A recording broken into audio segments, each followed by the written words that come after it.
Ladies, gentlemen, and intellectual thieves of the future. Today, we're diving deep into the history of copyright laws in the good old US of A. A tale of justice, creativity, and, well, mostly corporate greed gone absolutely bonkers. So, let's start at the very beginning. Cue the epic historical music. 1787, America's a newborn baby, fresh out of the revolutionary womb, all shiny and bald-eagle-y. Back then, the Founding Fathers had this quaint little idea. Creators should have the rights to their work. Makes sense, right? Ben Franklin probably thought, hey, I invented bifocals. No one's gonna steal these suckers. And Thomas Jefferson? Probably just wanted to make sure no one copied his sick quill writing moves. So they came up with the first copyright law.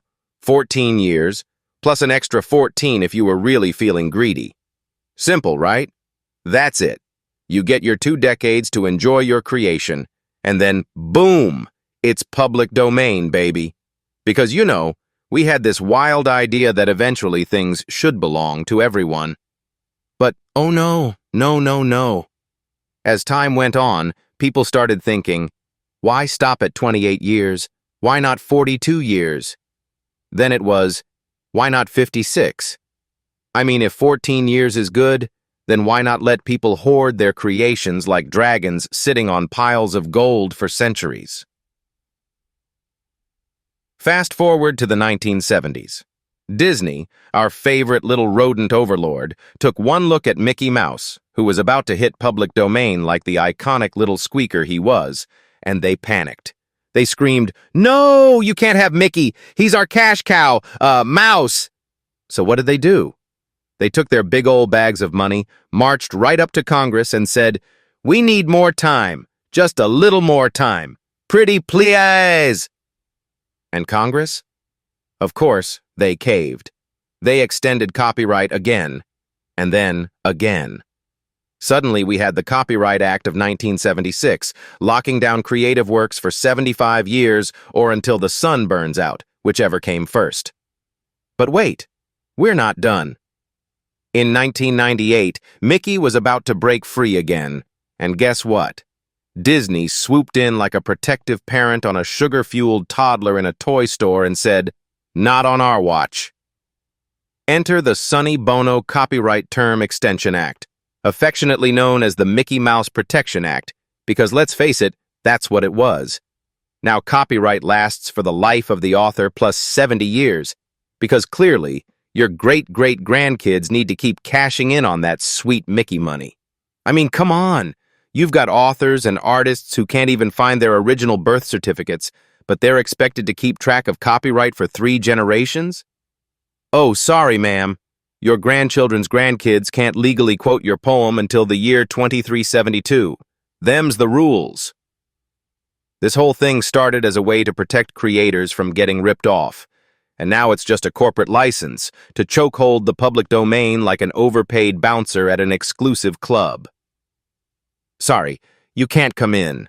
Disney owns everything. What happened to the idea that creativity is supposed to be shared? That eventually culture belongs to all of us? Oh no, now it's, touch this cartoon mouse and we'll sue you into another dimension. They've turned copyright into a freaking infinity gauntlet, snapping their fingers and erasing public ownership like it's a joke. And don't even get me started on the absurdity of copyright infringement lawsuits. Some poor sap paints a picture of Spider-Man on a nursery wall, and suddenly the legal team swoops in like, whoa, buddy. You don't have the right to draw that web slinger. We'll be taking all your crayons now. How is that not insane? And it's not just Disney. Oh no, now every giant company's in on it. You try humming Happy Birthday at a family party? Bam! Expect a lawsuit. You sneeze in the key of C#, and suddenly some record label's coming for your house. So I propose a reasonable solution. Deep breath. Copyrights should last, drumroll please, 20 years. That's right, 2 decades. After that, your creation belongs to the people. You got your 2 decades of profits, fame, and glory. If you can't squeeze out a yacht and a few vacation homes in that time, well, maybe creativity's not your strong suit. 20 years, folks. That's long enough to enjoy your work, pass on some royalties to your kids, and move the heck on.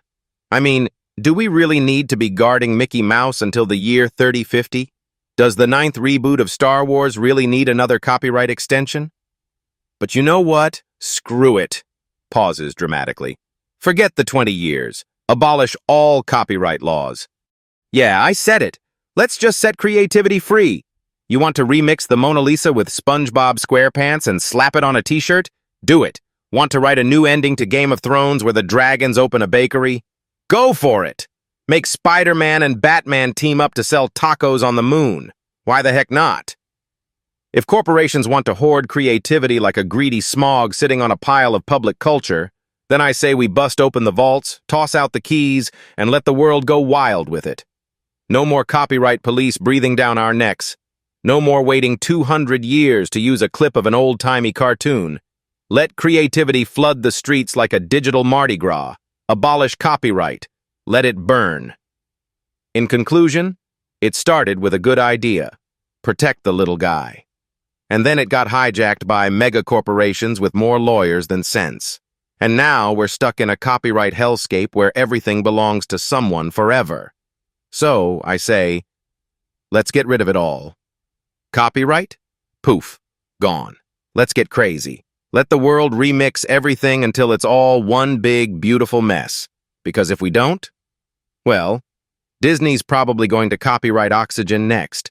This has been your favorite cyber prophet, Dave, advocating for creativity anarchy and hoping Disney doesn't send a cease and desist. Signing off.